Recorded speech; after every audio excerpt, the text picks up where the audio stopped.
The Albanese government have declined to confirm basic details about the return of so-called ISIS brides who are right now in Australia. Labor Senator Tim Ayres and Independent MP Dai Le join us now to discuss.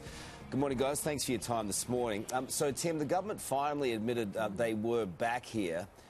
Do we know how many and where they are exactly? Well, the security agencies certainly do, and the responsible ministers engaged in this in the way that he should be. That is the information that is revealed is consistent with the. How do you feel about them coming back personally? Well, these people have travelled to a war zone, and you know it's a pretty. You know, I think most Australians would regard that as a problem for like a behaviour that is that's not certainly the government's advice to people has been do not travel to these areas. These people have travelled to them. They've lived there. But then you welcome them back. I mean, I think that's certainly not true, Carl. That's certainly not true. The government's provided. Then? How are they allowed back? Yeah, well, the government's provided no assistance at all. How do they get into the country? To these people? Well, these people have found their own way back. And you can't do anything about it. Well, it's not open to, you know, the government's made a choice here to not provide assistance. There's been, I think, voices out there saying that the government should provide assistance. We have taken the approach as a government not to provide assistance. And the job of our security agencies in relation to these people, but also other people who they make an assessment about themselves, is to make sure that we're keeping Australians safe. Now, that's where the government, we have to act in a way that is consistent with the government's obligations here, in particular to Australian people, and that's what we're doing. We've got confidence that our security agencies are doing that work. Tim, if someone chooses to go overseas and their family fights for ISIS, potentially killing Aussies in a terror attack or killing Aussie soldiers, they should have their passports torn up. Di, what do you think about that? We don't have enough time, obviously, to talk about this, Carl, but can I just point out a few things? Basically, I don't buy the line that there's no assistance. I don't know what the minister is talking about, their assistance. But the issue that I raise here is that, first of all, I have Australian citizens in my electorate of Fowler, which is, I'm the most multicultural electorate in the country that have large population of Assyrian communities, Chaldean communities, Mandaean communities, Hasidic communities. These communities fled the ISIS regime, fled them. And so therefore, if there's no transparency about where they're being resettled, and I asked for a guarantee yesterday that they're not going to be resettled in my area of Fowler, that question was ducked, so therefore, to me, there's no guarantee. But the issue here is, as you pointed out, Carl, these are Australian citizens who chose to go over and accompany those who fought as ISIS fighters.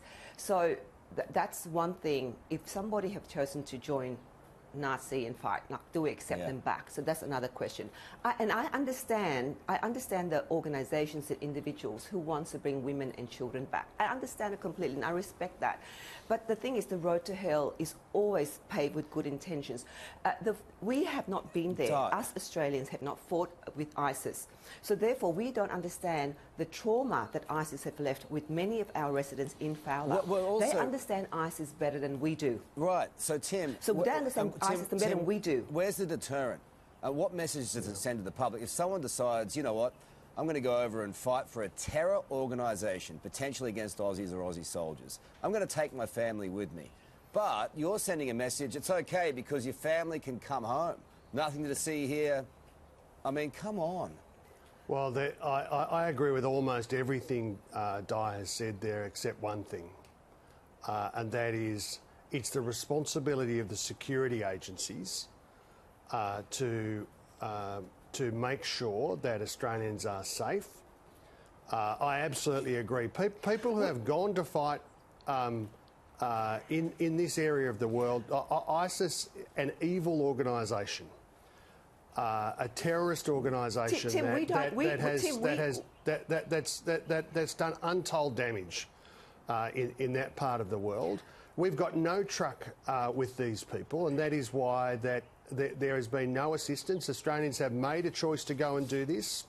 It's the wrong choice. It is absolutely unacceptable. But our job right now is to manage security, and that is what will happen, and that is what has been happening. Just quickly, Dai, because I mean I don't know how. I just want to guarantee. Yeah. I just want to guarantee that they're not going to be settled in Fowler. I just want to guarantee, and I want the government to be transparent about this. Just being transparent to the people, right? We need to trust the government is doing the right thing. All right. We don't know the future. We can't predict the future, and we can understand further, the security. They're going to do all they can. Further to that, will you let Australians know, Tim? Well, transparency is not. I mean, security agencies operate in a careful way, and they don't necessarily publish through the Parliament or on television how it is that they are managing security challenges. I think that's common sense. That's what Australians would expect. So you can't guarantee that they're not going to be settled in Fowler? They are doing that work in a careful way, in the Australian national interest. They'll keep doing it. I've got confidence in our security agencies doing their job.